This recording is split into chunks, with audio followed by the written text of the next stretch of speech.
Real Combat with Kathleen Wass and Ron Lippitt. I don't do that voice ever, by the way. This is the first time. Wow. I'm just going to start and say, welcome into Real Combat. What's up, everybody? I'm the Scene Snob, Mick Manhattan. If you're just joining us for the first time, Real Combat is a show where two movie fans fight to the death, and we see who wins. Hey, nobody said anything about dying. Yeah, I didn't hear this. It's kind of took a bit of a Squid Game turn to us, but all right. I had to go somehow. Every YouTuber I see is like, if you give us 10 million likes, we'll do a Squid Game. And it's like, I don't know if you know how that works. So the quick rules to this game, Real Combat. And if you are interested in being a part of it, any movie fan can join in. Just message us at the Scene Snobs. It is a debate game. Two shall enter. They each have a movie in mind. Right now we're doing horror movies for the month of October, and then after that, genres will be open. But they will debate why I should watch their movie in 3 rounds. First round being first initial debate, second round being rebuttals, and third, just talking about what the movie means to you. Welcome to the show, Mrs. Kathleen Wass and Mr. Baron Von Lippy Pants, Ron Lippitt himself. Thank you for having us. Thank you, Mick. Appreciate you letting us be on. I love it. I absolutely love it. And John Wass is watching now. You can take him, Kathleen, aim for the eye. He's got my back. I got glasses on. Oh, you do too. So that's going to be a problem. Oh, man. Is it just me that's going to get the eyes gouged out? It is. So I'll put it up now. You can use anytime you share any of our stuff. Right now we're using Snobs Horrorfest because we have our Halloween Horrorfest going all month. So join us at any of our shows. But before we get started and we tell the movies, see what the movies are, Kathleen, tell us a little bit about your shows and when and where can we find them? All right. Well, I co-host both Funny Science Fiction, which is at Funny Sci-Fi on all of your socials, and at DraytonAllen.com. I also co-host Pop Culture Addicts, which is at PCA Pod Show on all of your socials. Funny Science Fiction goes new episodes on Fridays, lives on Monday. PCA is new episodes on Monday. We're not doing lives yet, but we're working on it. We're getting there. Very cool. We got some pretty cool guests coming up with both shows. So I love it. Now, Ron, tell us about yourself and tell us about your show. Yeah, so I came to the podcasting universe because I am a traveling maniac, and when I'm on airplanes, I watch a heck of a lot of shows. So I am a veritable encyclopedia of everything that Delta Airlines shows. But you can find me every Wednesday night at 9:30 at Crossing the Streams, 9:30 Eastern Time. This is part of Jeff Dwoskin's show live from Detroit, the Jeff Dwoskin Show. So yeah, come and find us. We'll tell you all about what's great to stream, what isn't so great, and talk about all the fun things that are on Netflix and the other streaming services. I love it, and I will tell you all, I'm a fan of all 3 shows, so you should go check them out. I have been on them too, so don't watch those episodes because they're never good. Well, I don't know. Funny Science Fiction is potentially having a Doctor Who episode coming up. Ooh, we're big Doctor Who fans here. I know. I'm in all day. Well, since Nick and I are the only Doctor Who fans on the show, Tim's not, so we need some more Whovians to whip him into shape. Is that actually what they're called? Yes, they are. They're Whovians. Interesting. And Whovians are unapologetic, and they immediately call everybody out who is also a Whovian. Trust me, I'm sure Kathleen can attest to this. If you're walking and somebody sees my tattoo and they're Whovian, they immediately charge up to me and like want to see the tattoo. Oh yeah, every time. Every time. We have 2 movies that I've been very excited for. So everybody knows, I don't know what the movies are until we're live. These 2 can attest to that. And I'm super excited to see what you guys have. We barely knew what the movies were. I mean, we're totally prepared for this. I'm going to, because the only thing I did find out early is who had the oldest movie. So since that's the case, and I know who's going first, Ron, why don't you tell me what your movie is first? So I'm not the oldest one, just so you know. I'm the newest one. But I have chosen our good friend Jordan Peele's 2017 Get Out. Ooh, that's a good one. That's a good one. And Kathleen, what is the movie that you've chosen? I went the obscure route, and I went the 2000s made-for-TV Cabin by the Lake. Ooh. Never seen it. I've never. Wow. That was what I was hoping for, was I was going to find a horror movie that Mick hadn't seen. Cabin by the Lake. I'm intrigued. I don't know. I mean, maybe if you'll drum up, remembering it, but I can't even place it right now. Kathleen, I know you won't believe me if I tell you this. I almost selected that one. Oh my gosh, that's hilarious. I almost selected it. So I told Mick last night, I'm like, I've got it lowered down to 4. It's a great choice. Fighting. I was struggling. All right, I'm not off to a very good start about putting you down. I'm sorry. Please, I'm gonna pause. All right, I am gonna say this. There's a caveat. I apologize. When you said Cabin by the Lake, I was thinking I've never seen or heard of it. It does star Judd Nelson. I have seen this movie. Oh, so cool. That does not mean that I didn't like it. That does not mean I didn't like it. I have seen it. And I want to know what I'm watching tonight. And you both have chosen, from what I remember, very good solid movies. So you have the oldest movie from the year 2000, Kathleen. First round goes to you. All right. So, as you've already said, it stars Judd Nelson. So taking somebody from Breakfast Club fame and turning him into a serial killer is just trippy to your brain anyway, because you think Judd Nelson, and I mean, sure, he was the bad guy in Breakfast Club, but you kind of want to like him. And yet you shouldn't. Which I think was part of the appeal to it when I watched it the first time, was this is a face that you've come to trust, who now suddenly is the bad guy in the movie. And not just like, I don't know, I like horror movies, and there's the slash and kill 'em fast serial killers, and then there's the tie cement blocks to their feet and let them drown serial killers. And that's worse. That is so much worse to me. That is so much scarier. That is so much scarier than a quick jump scare and somebody's head being sliced off. Like, it's harder. It's I don't know. Like, it messes with your mind more. And especially because it's a person. It's not a supernatural being. It's not a scary boogeyman. It is a human who is capable of doing these scary things to you. Which, again, in my world, makes it worse. I love it. All right. Okay. I love that Ron's just commenting while he's also on the show. This is my thing, Kathleen. I know. As soon as I saw the comment come up, I'm like, oh, right, he does that. Ron's like, I can't talk right now, but I got something even better. I can't talk, but I have thumbs. It adds little commentary without, I don't want to step in front of you. So people can read it as they listen. True. I do. I did like that argument. Right now, I'm very intrigued because, again, I don't remember it. But again, that does not mean that it was a bad movie, in my opinion. It's just right. I've seen a lot of movies. It was hard, too, because it was just made for the USA Network. Mm. And it is so hard to find now. Like, I looked it up because the whole idea of this is, what movie is Mick going to watch? Well, is Mick willing to spend $75 on a DVD set? Mick is not willing to spend $75 on a DVD set. That's not to say that Mick can't find it. Right. Right. So that's the thing, is like, so it's a double feature. There is a sequel to it that came in 2001. Which I accidentally put the. I was going to say you put the wrong one up. You did, but it's okay. Either way. Listen, I got to go quick here. I don't know these movies before we start. But yeah, I looked it up, and to buy the 2 films on Amazon on DVD is $75.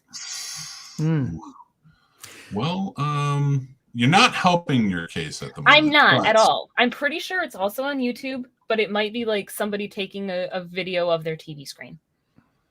I listen. I may not be able to get to watch it, but that doesn't mean that I won't try. So it's still anyone's game. Trust me. How hard it is, I don't want anybody to stand on circumstance there. But I got to give Ron his due. Get Out is a great movie. Argue for it, my friend. All right. Get Out. 2017, written and directed by Jordan Peele of Key and Peele fame. Are you guys Key and Peele fans? Yeah. I am a monster Key and Peele fan. And this was his directorial debut. And get this, you guys, I actually did a little bit of research. I'm somewhat prepared here. The budget for Get Out was $4.5 million. $4.5 million, and did global box of $255 million. This is a directorial debut. It makes Jordan Peele one of the most successful debut directors and producers and writers in cinematic history. And that is an amazing thing when you think about a guy who just made his name creating funny videos with his partner. Mm-hmm. So that's an interesting thing, including, by the way, a $33 million opening weekend when it opened in 2017. The film also had 2 Academy Awards for Best Picture and Best Actor, also had a bunch of Golden Globes and other nominations too. So it not only was fun to watch, but it also received critical acclaim, which was an amazing thing. I will just say one quick thing about Jordan Peele, and that is his second film, Us, which I don't know if you guys saw Us or not. It gets away from black tropes, which I'm going to talk about in a second, into more of a mainstream horror. In this case, what if you met our doppelganger? But what happens, when black actors appear in a black story as the protagonist, which is something I think is super interesting that Jordan Peele has really grasped onto and realized that there's an absolute need. But getting back to Get Out, the movie asks a question. It's a simple one that the studios themselves had a hard time with, which is, what is horror? Right? What truly is horror as a genre? Jordan Peele refers to Get Out as a social thriller. Which I think is a really interesting way to not answer the question, but according to his interviews, and this is something I found really interesting about Get Out. And by the way, I love Get Out for being a horror, but I love the commentary underneath it. I love the layers of Get Out. This is what makes me think about Get Out and why I was so excited to talk about it as a horror film. The fact is, the ultimate villain, for those who have seen Get Out, you'll understand this. The ultimate villain is society itself. And I think that is a super interesting commentary from the experience of an African-American person, which obviously I am not. It helps me to view horror and to view the experience as an African-American, as he's done with Get Out and the show Us as well. I thought one other thing I just want to talk about, Rosemary's Baby. He talks about his love for classic horror films. Rosemary's Baby is one of the films that he admires most. That it talked about society's control of a woman's body. In this case, it was a cult, but it was a woman's body. The Stepford Wives he talks about has about society's control of a woman's place in society. Right? There's wider social issues in other movies like People Under the Stairs, but for Get Out, like previous great films, they examine class or gender. Peele does it with race. And I would say that to a wide extent, he's one of the newest, best pontificators of that very thing. In fact, the only thing that I can think of that even comes close to why he's so good, and I think that he could model himself after, this is a really old film. I don't know if you guys saw Sidney Poitier, Guess Who's Coming to Dinner, which is not a horror film. Maybe it is for white people, but I think racist white people. Exactly, racist white people. Not all of them. Right. So to me, this is what I love about Get Out. It touches on something that's super uncomfortable, and even for people that don't realize it's uncomfortable, they still feel that something's uncomfortable about it. And the story plays out surely from a horror genre. Now we could have a good discussion about whether the first half is as good as the second half, or how they ended up ending the movie. And there's an absolute comedy element to it, which we can have a discussion about whether comedy should be a part of horror. I believe it should, and I believe it can be very effective. But all in all, the racism that Peele targets in Get Out, it's not KKK hood wearing, historical racism. It's a subtle, insidious version, which I think society needs to reflect upon. And it's one of the reasons I love Get Out so much. Yeah, absolutely. He did a fantastic job. And that movie, every time you watch it, is littered with Easter eggs of things like when she will not put milk in her fruit. Yes, that's right. She doesn't think color should mix with the white milk. And I love that. Do you know what? You want to know another one? Kathleen, you've seen it, I assume. Get Out. Yeah. Did you notice the thing that saved him was cotton? Yeah. Right. Yeah. Right.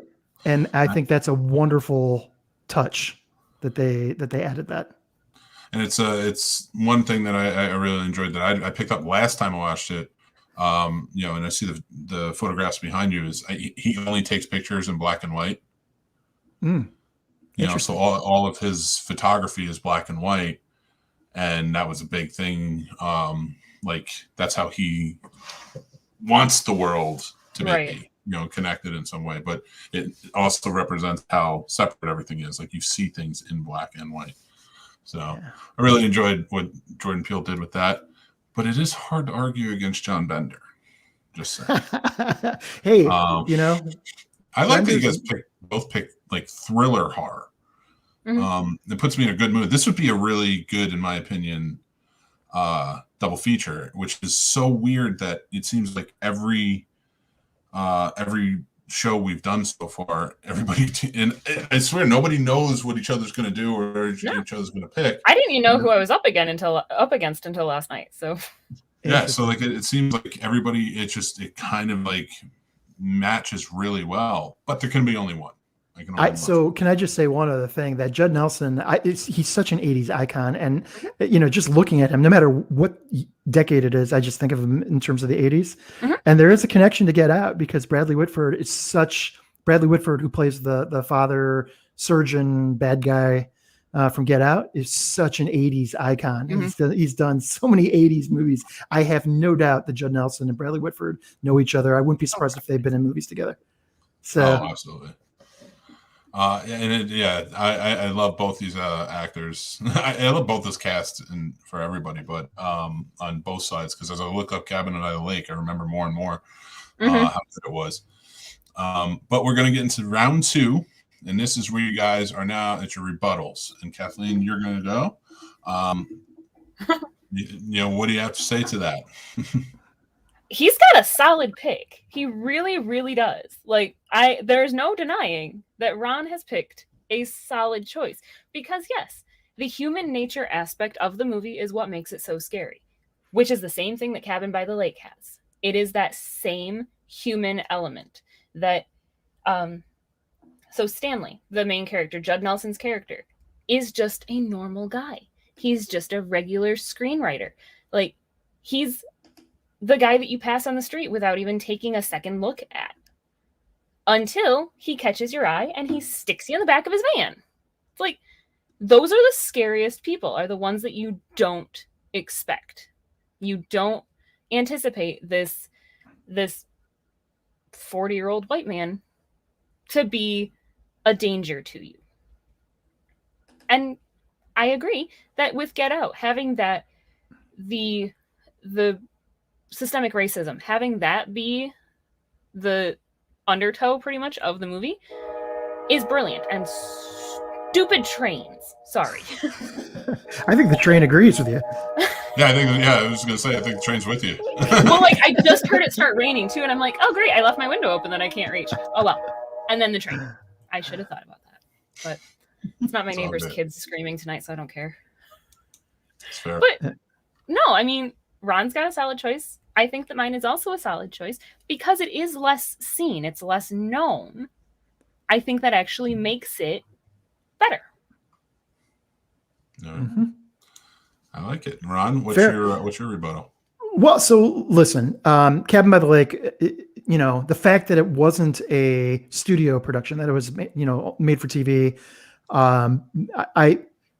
In some regards, I wonder if it suffers from the lack of budget and creative width that big budget movies would have. But another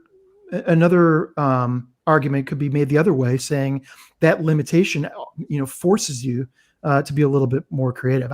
I happen to have enjoyed Cabin by the Lake. I think Judd Nelson is a terrific talent. I think it's a weird movie. I'm not going to lie.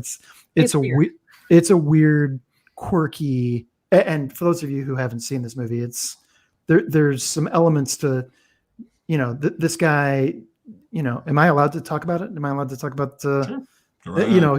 he drowns people and he goes to visit people, under the water. And that's a very unsettling thing. And I would say under normal circumstances, a script like that would be laughable, but I would absolutely support the fact that Judd Nelson makes this movie. And were it not for his talent and his quirkiness and his ability to deliver in that role, I don't know that I would love Cabin by the Lake as much as I would, as I do. I think that you put other perhaps lesser talented people in that role. I don't know that movie works. Of course, the same could be said with Get Out. I can think of a number of different talented actors that probably could have played the roles in Get Out, but Daniel Kaluuya, who won Screen Actors Guild Award, I think, for Get Out. He just does a terrific job. So, I think he was part of why that movie was so successful. With Cabin by the Lake, I don't see the cast beyond Judd Nelson as all that powerful or redeeming. That's my personal opinion. Okay. All right. That's also fair. Well, before we get into the third round, I just want to say I want to thank you guys. These are two great choices. I'm very excited, and I'm still on the fence. And it's funny how the arguments are going, because Ron, things that you said to Rebutte are actually making me intrigued to go and see things that I'm not remembering. But Kathleen, also things that you're saying, it's very funny how it's kind of working out with this one, because it's such two very different movies. But I'm really intrigued by, going back and maybe watching Get Out and seeing something new I haven't seen before, or going back and watching Cabin by the Lake, which I haven't seen in 20 years. So, yeah. And one thing I will say though, compared to Get Out, where, the movie's never meant to have a sequel or anything like that. It was open and closed story, which was fantastic. A TV movie this is one where I kind of convinced myself by putting the wrong poster up. A TV movie getting a sequel is a big selling point for a movie, in my opinion. Because TV movies, unless your name was Matlock, or Walker, Texas Ranger, or Murder, She Wrote, you weren't getting sequels to your TV movies. Right. So it's definitely an interesting point to it. But it's true. It's interesting. I was trying to think of another TV movie that really was as memorable as Cabin by the Lake, because it is a very memorable movie. And The Train thinks so too. And what crossed my mind is, I'm older than you guys, but Farrah Fawcett in The Burning Bed was a TV movie that made a huge splash and got repurposed and picked up by a number of places. I will tell you, if you, I remember watching The Burning Bed in law class in high school. That was a weird one. But the only other one I can truly remember, like, very well TV movie wise, that's why Cabin by the Lake is a good choice in my opinion, because as soon as I saw it, I was like, I remember this. Yeah. It was the one where what's his name gets it? Tank. It was called Tank. Where James Garner's son goes to jail by like backwoods cops, and he gets a tank and he goes and he tears down the whole town. It was a TV movie. It was so crazy. Wow. The only reason I remember that is because it's called Tank and it has a tank. Somebody in that production company says, I can get a tank for an afternoon. Let's film a movie around it. Another guy's like, I can get James Garner. Well, perfect. That's the way to go. But yeah. So before we get started, I just want to let everybody know, with the Scene Snobs right now, like you said, we're doing Snobs Horrorfest. We are doing a giveaway for our patrons. So anybody who's a patron at the moment, the special prize this month for one of our lucky patrons will be this Halloween tin 8x12 poster and the Shining board game. Cool. So if you guys are interested, head over to thescenesnobs.com, go to our Patreon sign up. It's $5 a month. We do giveaways every month. So with that being said, I want to get back to where we were at with Cabin by the Lake versus Get Out. Final round. Kathleen, you're up. Tell us why you chose this movie and what it meant to you. Personally. Okay, so this is one of those movies that my sister and I actually watched when it was on TV. My sister is 4 years older than me, so that would have made her... Okay, so I would have been 8 when this movie came out. So my sister was 12. So not exactly the age that you should be really watching horror movies, but we were. And it was one of those movies that we saw and we both liked and then kind of forgot about until years later when we were like, I think it was when Cabin in the Woods came out and we're like, didn't they already do that? And it was no, that wasn't in the woods. That was by a lake. And it took hours of research to find this movie again because it's not on VHS. It's not on DVD. I mean, it is, but they're very, very hard to find. John actually just messaged me. It is on YouTube. And it's apparently like a digital conversion of it. It's not just a film of somebody's TV. But it is one of those, it was on TV and it never went any further than that. And that makes it special. It wasn't a big blockbuster, all of this merchandise, bombarded by it constantly. It was almost that Mandela effect of am I imagining this? Did this movie actually exist? Did we hallucinate a movie? Should we write this movie that we've hallucinated? Oh no, somebody already wrote it. We just couldn't find it.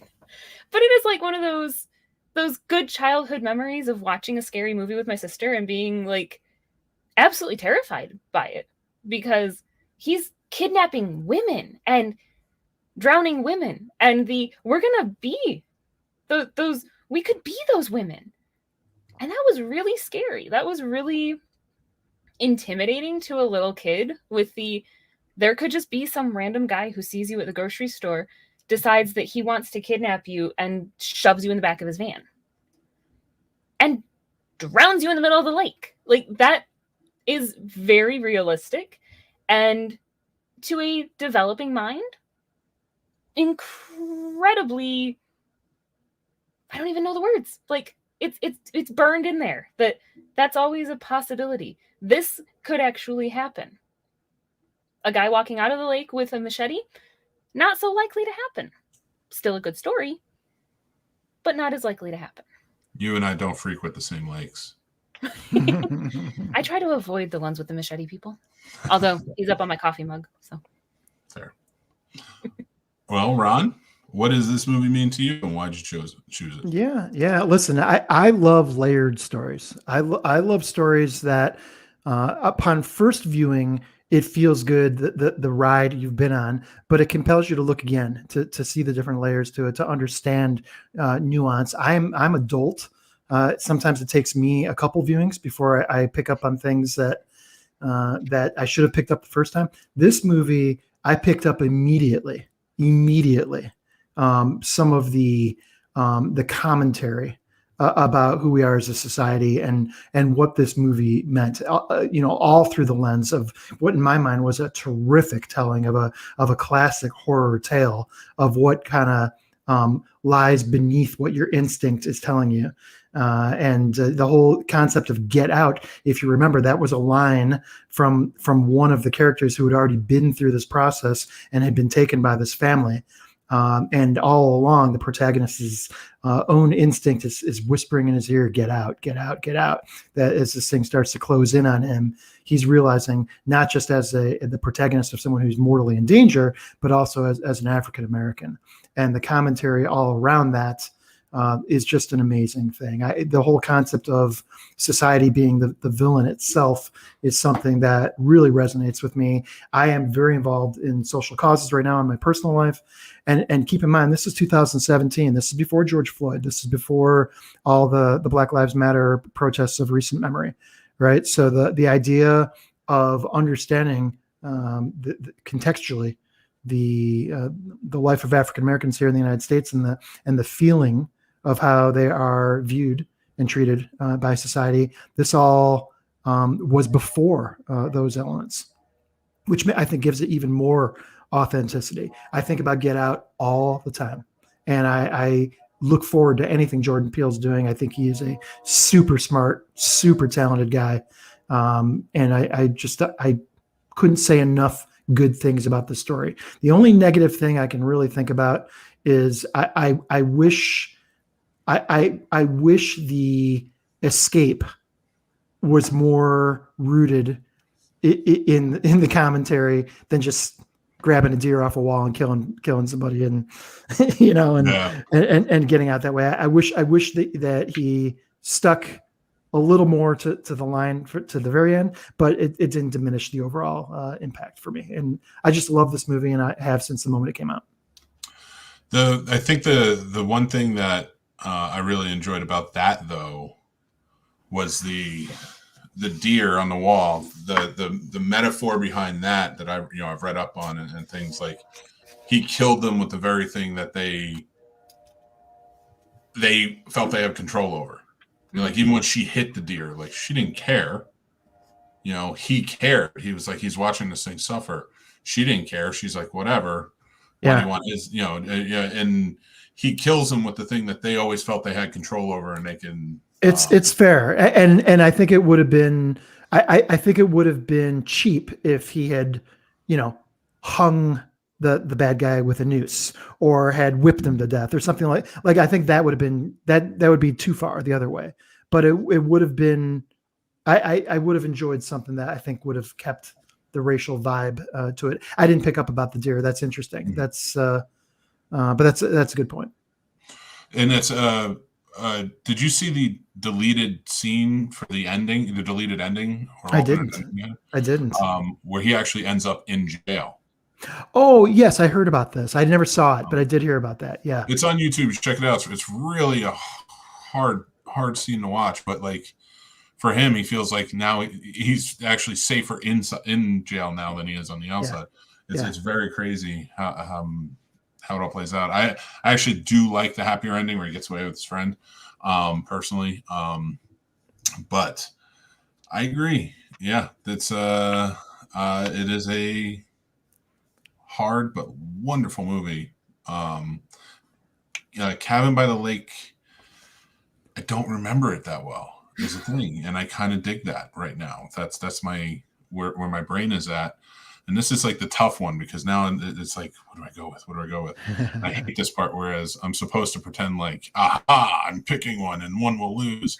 But I don't want to do that. I want to watch both of them. But my choice here, I think I'm going to go Cabin by the Lake. What? And I did not expect that. But the reason being is because, like, as we're talking about Get Out, I'm remembering how much I remember about that movie. And I kind of want to go back because I don't remember a lot about Cabin by the Lake. I think that's fair. I think Cabin by the Lake, it's an odd choice in a good way. I mean, like I think you really you went deep on that one, Kathleen, and I think Mick is smitten by that choice. And that would have been difficult to overcome. I am a little bit like there's not much winning me over on that movie. Not saying that's not a good movie or a good choice. I do remember liking it, but that's what I remember. And I mean, they're like you said, it's a TV movie that got a sequel. Yeah, that's massively impressive. I'm not watching the sequel. No, the sequel's nowhere near as good. I am excited though to see this movie. And I mean, listen, that doesn't mean I won't watch Get Out too. Right. I have to pick a winner. But as of right now, I think the biggest argument for me is I know I liked it, and if I know I liked it, then I should probably revisit it. Mm-hmm. Remember why you liked it? Well, Judd Nelson's the man. I love Judd Nelson and everything. But Get Out is a really great choice too. And I went with Get Out because it's not a classic horror film. I mean, there's an argument to be made about whether it is even in the horror genre, which I thought would make it for an interesting conversation for this show. You know, it's funny. So I had said that I had 4 lined up last night, and I went through my top 4 picks with my husband, and it was the Cabin by the Lake is the only one that people don't know by name. Mm-hmm. I didn't even remember you had said it, and I was like, yeah. I don't remember that. And then I looked it up, and I was like, oh yeah, with Judd Nelson. Wait a minute, yeah. I will say this though with Get Out, you know, it's funny that you mentioned that, Ron, because it is considered by a lot of people that it's not a horror movie, and I've read articles when that came out. Most of them are white. Mm-hmm. And that tells you something, because most people of color who adore this film and what it represents are saying it's very much a horror film. Mm-hmm. Yeah. You know, because we live this. Yeah. And that's a testament to his filmmaking and the story. It really is. Can we talk about what was your runner up, Kathleen? Can I ask that? So my runner up was actually Disturbia, the Shia LaBeouf one. Interesting. Oh no, I went the wrong way with that. I was thinking Disturbing Behavior. Disturbia would have lost hardcore. It would have, and that's the thing, is it was I could have made a good argument for it because of the fact that it's based off of Hitchcock. Like, that would have been the solid argument there. Even if but you lose it with Shia LaBeouf. No. The loser is not Shia LaBeouf for me. The loser is I can't take Kristen Stewart. And she's the girl that she's not in it. I thought she played the neighbor. Who was the neighbor? Pretty sure. I thought it was Kristen Stewart. Nope. I don't have her name in my notes, but I know it's not her. Are you sure? Mm. Oh, well, bit of a controversy. Oh no, it's Sarah Romer. Okay. All right. Well, I mean, regardless, it wasn't chosen anyway. But if you had told me that it was, all right, then it would have been back on the table had you done your notes and said Kristen Stewart's not in this movie. Right. Well, the thing is, I'm like, I've got my notes, and I'm like, oh, I didn't keep character name in that note. No. I am, but Cabin in the Woods is a good choice because it's an obscure choice. Yeah. So this is what we've learned about Mick. Obscurity counts for points. For those of you listening that may be on the show in the future, obscurity counts, man. Because Casey went up against Mike Colby from The Real Boys. Mike Colby had Ravenous, which I've never seen. Yeah. And so it's very obscure because I've never seen the movie. I don't know it. And Casey had Army of Darkness, which I've seen about 1 billion times. And if I love that movie, and if it's on, I watch it, but I usually go Evil Dead 2 or Evil Dead first. And Casey won. He won me over with nostalgia. It's very weird. And maybe it's that Get Out just doesn't have a nostalgia for me. Maybe not yet. Not yet. You have to go a few years without seeing it. Yeah, and I did just watch it and then about a year ago. I bounced between two with I love classic Vincent Price horror movies. Oh, so you went The Fly? No, I was going to go House on Haunted Hill. Oh, nice. I almost went The Fly, but the second Fly, oh my gosh, what's his name? Return of the Fly. No, The Fly. From the remake. The remake of it. Brundle? Yeah. Seth Brundle? With Seth Brundle. With Gina Davis and Jeff Goldblum, right? Oh, David Cronenberg directed? I don't remember who directed it. Yeah, but I almost went that one. My runner up, I had mentioned this to you on a previous show, Mick, was I almost did 1981, going way back to Ghost Story with Fred Astaire and Douglas Fairbanks and John Houseman. They're all super old. It's all right before each of their deaths. But that is a fantastic ghost story. It really is. Could you imagine you guys went with your runners up of House on Haunted Hill and Ghost Story? That would have been good. Maybe we should have. So maybe that Kathleen rematch. We could totally do a rematch with that. Get you guys on with See, and it's funny. It's like I had originally when Mick asked me, I'm like, okay, so either Cabin by the Lake, House on Haunted Hill, the original House of Wax, or Dr. Phibes. So 3 Vincent Price movies because I adore his movies. You know what's funny? I would usually choose, and like I said the other day with the 60s horror, Pit and the Pendulum is a quintessential Vincent Price, and I would normally go with a Vincent Price because I love it, but I went with the Christopher Lee Dracula movie.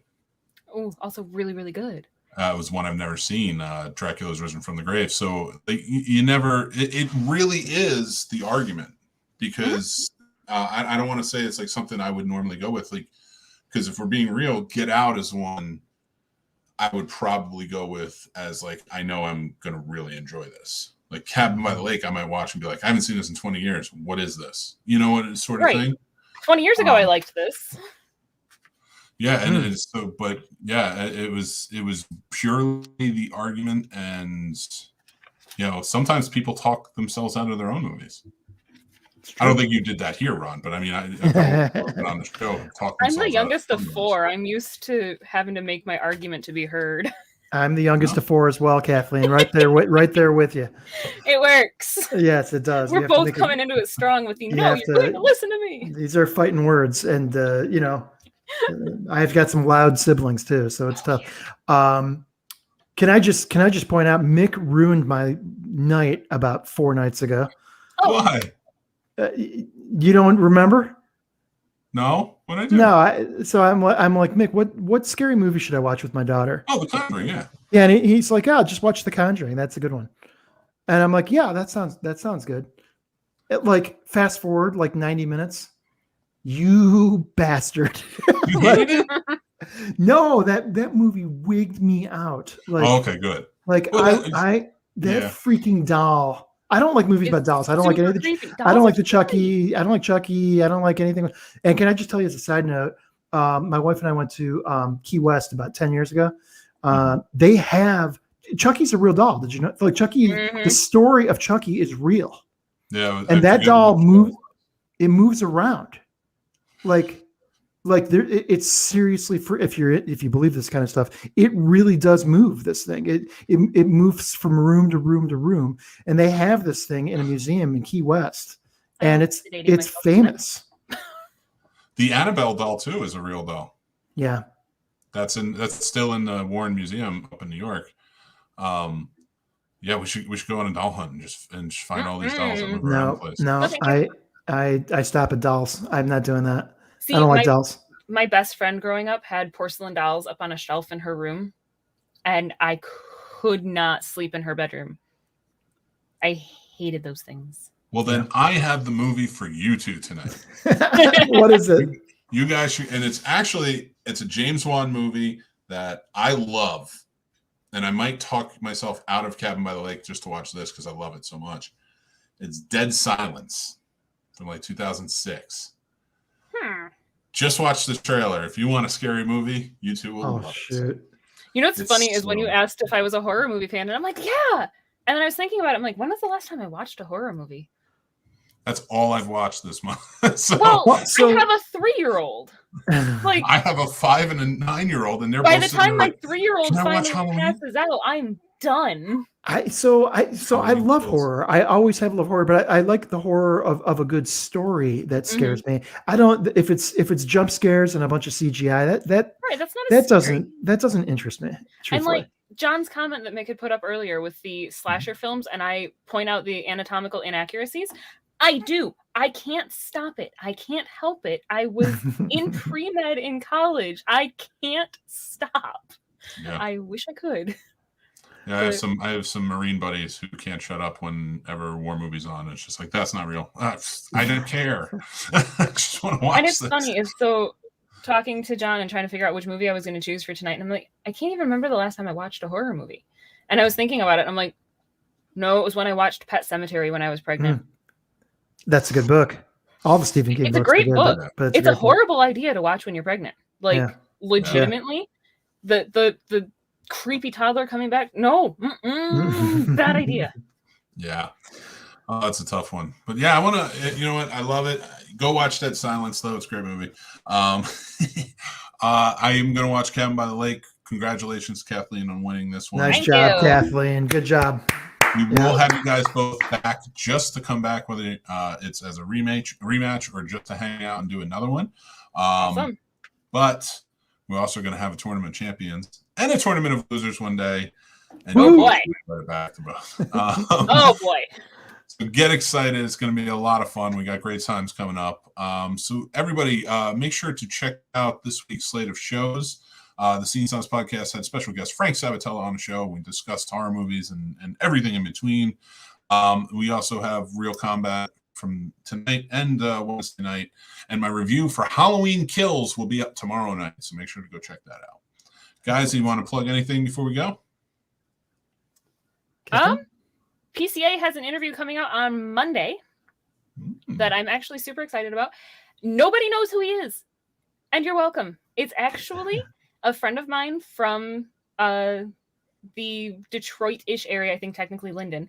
But he is part of a band that goes to the Renaissance festivals. The band is called Pictus. They are a drum and bagpipe group. And so Brad is on our show talking about how they got into it. We talk about cats for a while. Like Cats the Animals, not the movie. Don't go there, Mick. Just don't go there. How I feel about that. I say that talk for your show, though. Right. But the best part of the conversation with Brad is the question. What are you wearing under your kilt? Absolutely not. There are lots of answers. There are lots of answers. He's got quite the spiel on the things that you can say when asked that question. Very fair. And Ron, with Crossing the Streams this week, what TV show did you pick? Well, so actually, this is going to be a special episode this week. 9:30 Wednesday nights, Crossing the Streams. We're actually looking at doing one of two concepts. I'm not sure which one's going to be this week and which one's going to be the lead up to Halloween, but we are going to do a scary show, not necessarily movie. And there's some great ones out there, especially on Netflix right now. You guys know I'm big Haunting of Hill House and Bly Manor fan. So I'm sure I want to talk about one of those. We also have another concept coming up about our favorite episode of shows that are currently streaming right now. Ooh. And I have a lot to say about that because there are some excellent episodes for those of you that are Apple TV Plus and Ted Lasso fans. Yep. There is an excellent episode I'm excited to talk about with respect to our character friend Beard. And hopefully that won't take anybody by surprise. But come and see us at 9:30 Wednesday nights Eastern Time, Crossing Streams. Awesome. And everything will be in the description below, so you guys it will be linked and you guys can check them out, and you should. I want to thank you guys again for being on the show. And great arguments, great movies. Again, Ron Lippitt from Crossing the Streams, Kathleen Wass from Pop Culture Addicts and Funny Science Fiction Podcast. Go check them out in the links below. And I am the Scene Snob, and I will be going to watch Cabin by the Lake now. Take care, everybody. Thanks, guys. Bye. Thanks for watching, everybody. I'm Mick Manhattan, the Scene Snob, and you can check out the Scene Snobs podcast live every Tuesday at 9 p.m. Eastern, or you can check it out on any podcast platform or our YouTube channel anytime after that. Thank you to our Patreon supporters. Without you, this wouldn't be possible. If you guys want to join, check us out over on thescenesnobs.com. We have links for everything. The Scene Snobs merch store is open. You can check that out too. Links again on the site. Or like, follow, and subscribe on all of our social media.